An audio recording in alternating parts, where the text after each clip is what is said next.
ఏంటమ్మా ఇవి? పుట్టగొడుగులు.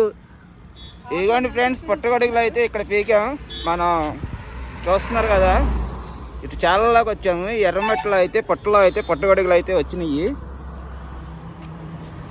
ఇన్ని అయితే దొరికినాయి మనకి. సరిపోతాయి కూరకి. ఫ్రెష్గా నాటు పుట్టగొడుగులు అన్నమాట.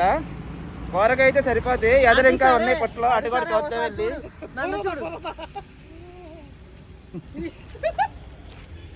ఫ్రెండ్స్, మరి ఇట్లా నేచురల్ గా దొరికే వాటి కోసం మనం కొంచెం ఇబ్బంది పడినా, ఇట్లా ఒళ్ళంతా నుంచి కరెక్ట్గా 3 గంటల వర్షంలో అయితే తడిసిపోయాము. ఇట్లా ఒళ్ళంతా బురదైనా ఇంకా తప్పదండి, పర్లేదు. కానీ చాలా హ్యాపీ అనిపిస్తుంది. ఒరిజినల్ పుట్టగొడుగులు. ఓకేనా?